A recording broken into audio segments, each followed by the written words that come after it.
Hello everyone, I'm Manuel, the FluencyBringer, and this is episode 19 of the Fluency Podcast. In today's episode, we're gonna learn when to use para in the Spanish language. Hey everyone, so I understand many of you have a lot of trouble understanding when to use por and when to use para in the Spanish language. So in today's episode, I'm gonna teach you how to use para in the Spanish language. Okay, so the first thing that you should understand is that para has 5 uses, alright?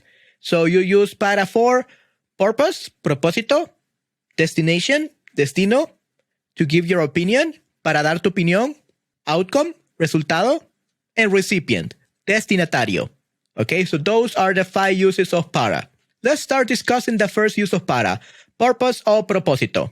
Okay, but what do we mean by purpose or propósito? Basically, purpose or propósito means that we do something with a purpose or a goal or an objective in mind, okay? So, for example, este podcast es para aprender español. Este podcast es para aprender español.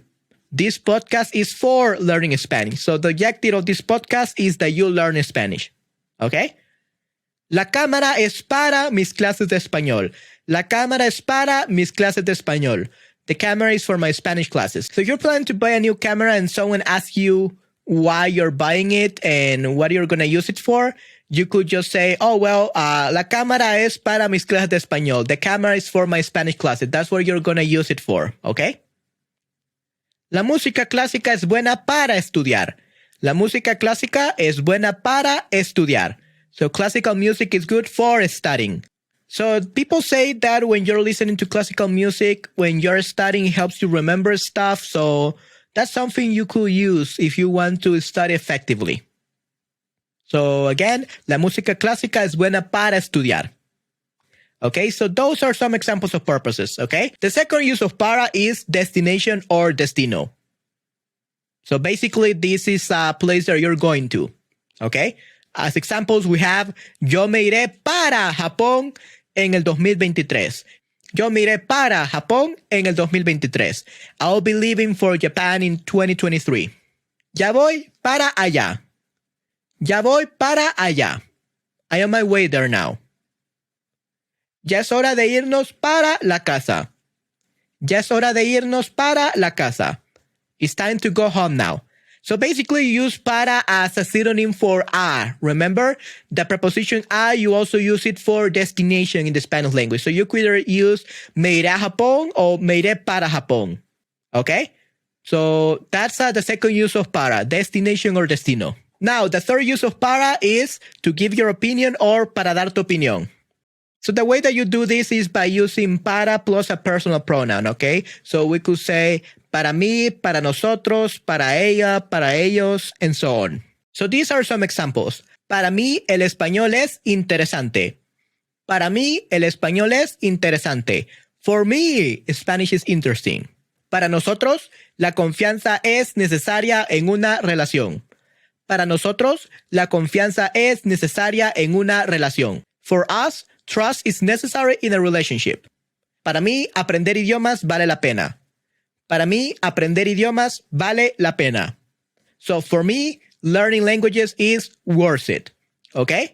So you could say para mí, para nosotros, for us, para ti, for you, para él, for him, para ella, for her, para ustedes, for you, plural. Okay? So that's how you give your opinion using para, all right? That's the third use of para, to give your opinion or para dar tu opinión. Now, the fourth use of para is outcome or resultado. And these are the examples. He hecho este podcast para que ustedes aprendan español. He hecho este podcast para que ustedes aprendan español.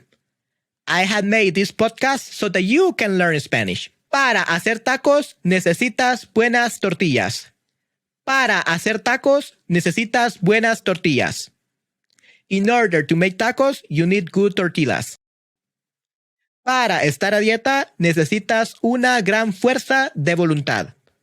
Para estar a dieta, necesitas una gran fuerza de voluntad. In order to be on a diet, you need a strong willpower. So you're basically using por as in order to. So you're saying what you need in order to do something, do an activity, okay? So that's the fourth use of para, outcome or resultado. And the final use of para, recipient or destinatario. And basically it's when you give something to someone or something is for someone, okay? These are the examples. La clase de español es para María. La clase de español es para María. The Spanish class is for María. La fiesta de cumpleaños es para mi hermana. La fiesta de cumpleaños es para mi hermana. The birthday party is for my sister. Trabajé para escuelas en línea por 3 años. Trabajé para escuelas en línea por 3 años.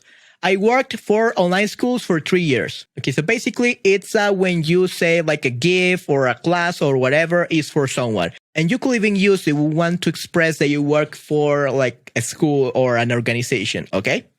So those were the uses of para. Very simple, right? So now all you have to do is to review everything you have learned today and try to create your own sentences using each of these uses of para in order to be able to use para effectively in the Spanish language.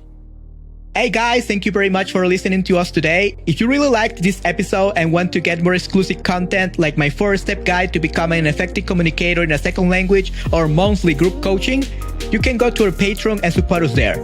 We will really appreciate it. This content is 100% supported by the community.